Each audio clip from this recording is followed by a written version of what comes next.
Hey everyone, welcome to the iWoman Report. I'm Cathleen Trigg-Jones. I want to talk today a little about a topic that many of us are so uncomfortable discussing: depression. May is Mental Health Awareness Month, and more than ever, it's important for us to get in touch with our feelings and check in on those that we care about. This COVID-19 pandemic has affected every aspect of our lives. Some may be coping better than others, but being sheltered inside of our homes for months, no question, goes against the norm for most of us, and it's no doubt disrupted the basic things that most people need to stay not only physically, but mentally healthy. And in case you didn't know, women are twice as likely as men to be diagnosed with depression. That's coming up. But first, here is your iWoman news in 60 seconds. Several states are lifting their coronavirus lockdown as the death toll from the COVID-19 surpasses 300,000 people worldwide, and the nation's unemployment claims reach 36.5 million. Health and Human Services whistleblower Dr. Rick Bright warns 2020 could be the darkest winter in modern history if leaders fail to act decisively to prevent a rebound. He fears the pandemic will get far worse and be prolonged, causing unprecedented illness and fatalities. Love and Hip Hop Atlanta star Maurice Mo Fane has been arrested and charged with federal bank fraud for scamming over $2 million from the coronavirus loan program. The 37-year-old is alleged to have spent more than $1.5 million on jewelry and child support. And in our last iWoman question of the day, we asked you if you think it's possible for women to have it all: family, career, love, success. And 75% of you answered yes, it is possible. All right, I have a special guest coming up later in the show, a very successful supermodel who you've likely seen gracing the covers of some of your favorite magazines, who opens up about her own struggles with depression. You know, I find it very interesting that the majority of you do think that it's possible for women to have it all, because now more than ever, I think many women are suffering. They might be suffering in silence. They look like they have it all on the outside, but they're really struggling on the inside. Let's face it, there's a lot to struggle about right now, right? We could find ourselves depressed about so many things, from the lack of human contact and natural vitamin D that we get from being outside, to the many people that are losing their jobs and this uncertain future that we're facing. Now, being depressed is not necessarily a bad thing. We all have down days, and that's completely normal. But according to my dear friend, clinical psychologist Dr. McGhee, it's important to know when your mood is more than just a usual bout of corona-related anxiety and sadness. Hi, Dr. McGhee. How are you, Kathleen? I'm really, really good. So let's talk about mental health and women during this time. You know, we're all sheltered in place, which could be a good thing or a bad thing, but how do you know if you're okay? You can do a check-in, and you can check in with people in your family by observation or by asking them. One is, does a person seem more anxious? It's quite normal during this period of collective trauma, and COVID-19 is a traumatic experience, that people feel anxious. They're uncertain about the future. They fear getting sick themselves. They fear infecting others. Some people are having problems sleeping, either eating too much or too little, trying to structure and organize their time, like some days having a hard time getting off the couch. And there are people that are particularly vulnerable to mental health challenges during this time. So in general, like you said, there's so many reasons that people could any number of things that we're experiencing right now could be enough to send someone over the edge. So how do you balance it? If you're not really getting enough sleep, you're not getting enough sunshine, vitamin D, how do you find that balance? One is structure, but I say structure without being too overly rigid with it. Structure your time, organize your world as best as you can in a world that's not really under your control right now, but to be gentle with yourself, your spouse, and your children. And one last thing I want to say for people that are sheltering in place that may not have big spaces is to organize the space. Have spaces where you can have some time alone. And even in a big space, even in a smaller space, you might want to have regions that are occupiable by certain people during different times of the day. So your man cave and your woman cave are real at this time. Oh, yes. Oh yes, my office is my sanctuary right now. It has my own TV and all the things that I make me feel calmer, as opposed to being in a room with my husband and my son who are watching horror movies, and that doesn't bring my stress level down at all. Yeah, mine is my closet. I do a lot of Zoom calls from my closet because that is my place where I can just kind of get away. No one's bothering me there. So Right. whatever it takes. Well, thank you so much. We'll take note of all of this. I appreciate you, and we'll talk soon. Thank you, Kathleen. All right, if we're all being honest with ourselves, have you suffered or are you suffering from depression? Please answer yes or no on our iWoman social media channels or take our poll right here on the screen, and feel free to leave me your thoughts as well. Some things are completely out of our control, but one of the things that Dr. McGhee really emphasized in times like these is the importance of keeping a schedule. Nothing can make you feel more out of control, especially during a pandemic, than not having a schedule and feeling like you don't know whether you're coming or going. So let's bring in our own Liz Samuel, who's been holed up in her New Jersey home with her husband and 2 children for nearly 3 months, to tell us how she's been holding it down, staying sane by staying organized.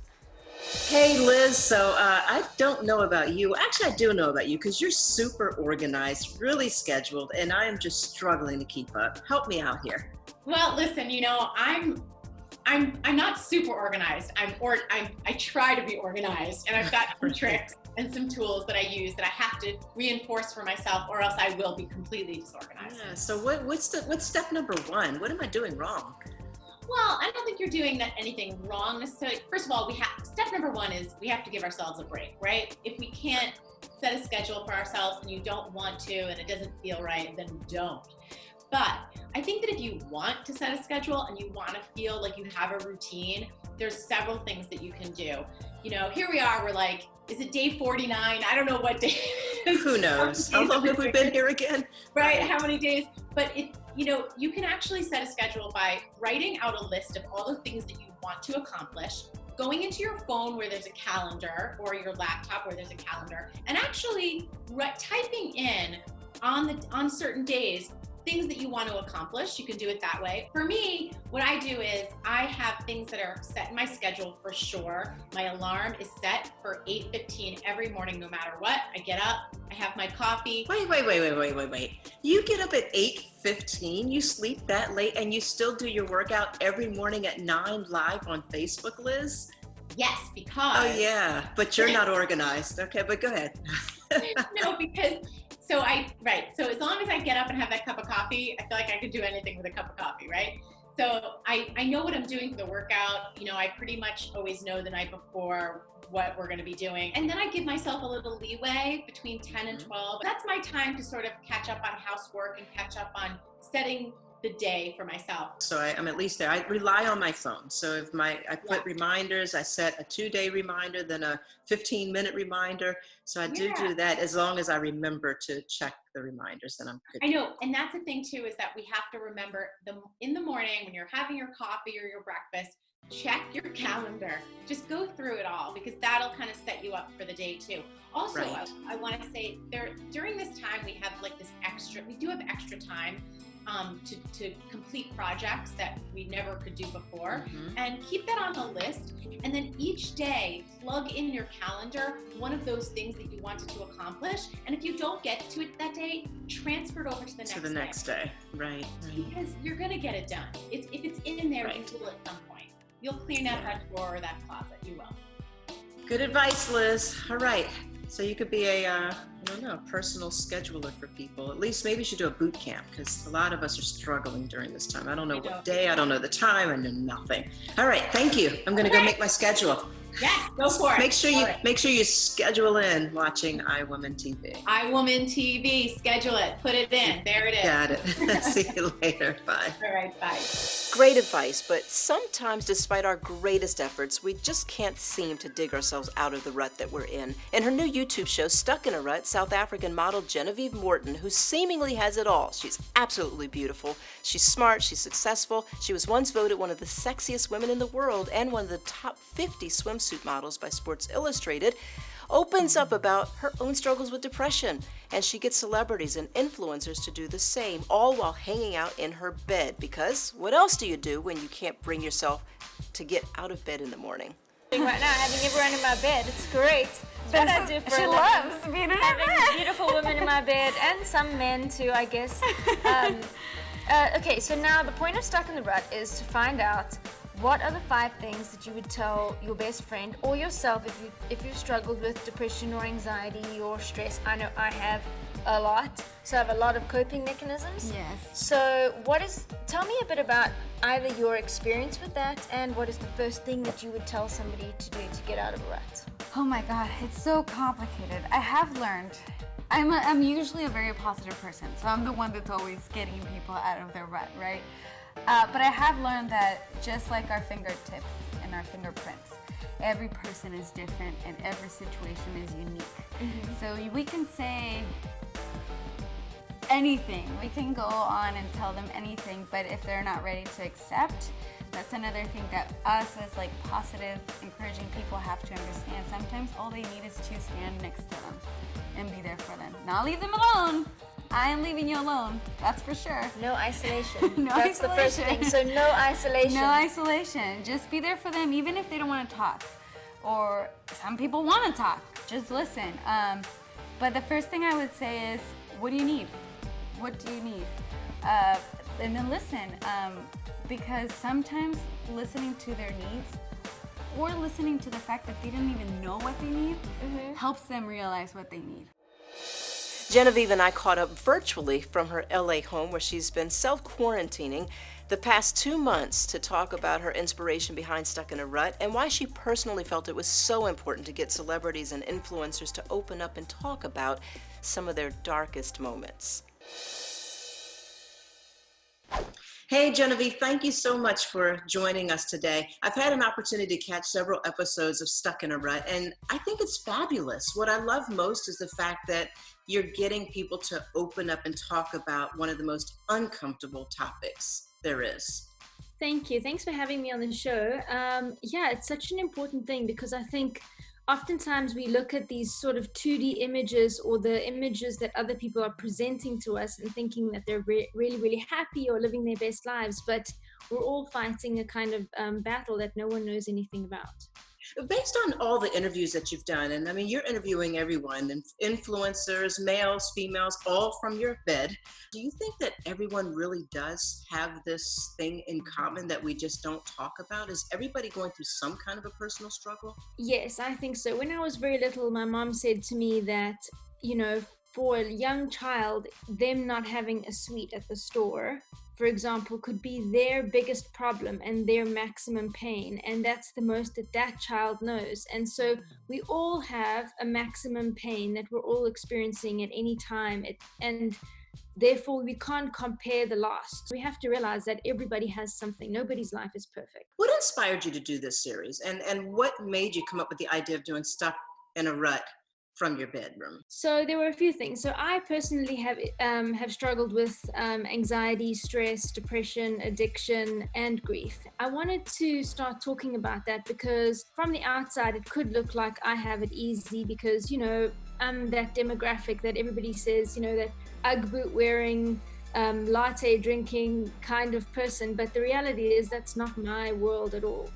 And I wanted to start talking about that. The other thing was when you start looking for advice online, there's a lot of the same recycled articles and not very many practical tools from people really going through it that could potentially help you. So I wanted to talk to influencers and people that are connected with the public who people essentially trust their opinion. You know, it's interesting that you say that perfect, you know, life that people think that you and other celebrities have. They look at you, you're stunning, you're a swimsuit model, you're gracing the covers of Sports Illustrated and other magazines, but yet they don't see what's underneath of all of that. Yeah, I think, you know, at the end of the day, it's obviously a blessing to have had that experience, and I definitely wouldn't trade it in, but there were a lot of things that came along with it, which was difficult, you know, just the self-hatred of my own body, just constantly trying to like be a version of myself that even I couldn't be. So even you struggle with those kinds of things? You've struggled with body image and feeling like you're not as perfect as the rest of us see you? Yeah, I actually, in the time as a model, I was fired off several jobs for being, out of shape or fat, if you will. Really? And it becomes a thing where you're like, well, eventually you can't really tell what you look like anymore. Right. And it doesn't matter how great you look, you never feel good enough. Wow, that's something that if you can go through that, the fact that you're open and sharing that is so helpful to so many other women and young girls who watch you and think that you really do have everything, that you don't have it. How could you possibly have a down day, right? Yeah, but that's the reality of it. Everybody's going through it. I mean, if depression was the choice and we could gratitude list our way out of it, I'm sure we would. Right. You know, it's not a choice. It's something that happens, and it's something that needs to be spoken about. Right. How do you define stuck in a rut?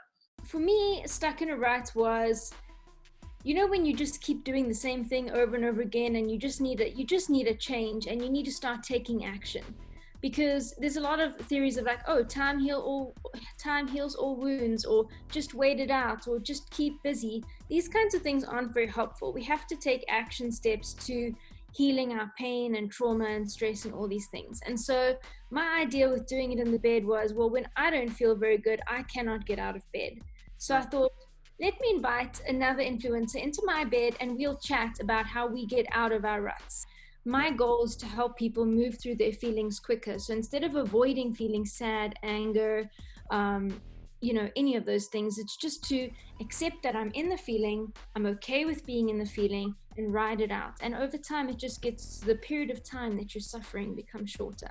Absolutely. And just feeling like you're not alone, knowing that someone like you or someone like me, is also struggling, I think is cathartic to some people. So thank you again for opening up and telling your story. I have one last question. I know who would not want to lay in your bed next to you and lean on your shoulder and tell all their stories, but is this your real bed? Is that your bedroom? It's not my real bed. To be honest with you, we were filming, my room was really dark, which is definitely cause for depression in and of itself. So we rented a place and we staged the bed with a whole bunch of different pillows for each and every guest. But in the future, there's a chance that we could be using my bed. Nice, very nice. Well, I've seen a combination of men and women and all kinds of people. Who knows? Maybe when we get out of this Corona lockdown, I can fly out to LA and do an episode with you. That would be wonderful. I'd love to have you on the show. Or we'll just take our computers to our own beds and do it from our beds. Why not? This is the new way, right? This is a new normal. Exactly. Thank you so much for having me on the show. It was lovely to chat to you today. You can watch the full interview with Genevieve on our iWoman YouTube channel. It's great when you can talk to a friend or find a hobby or something that helps turn your mood around, but it's also important to know when to seek professional help if you're truly suffering.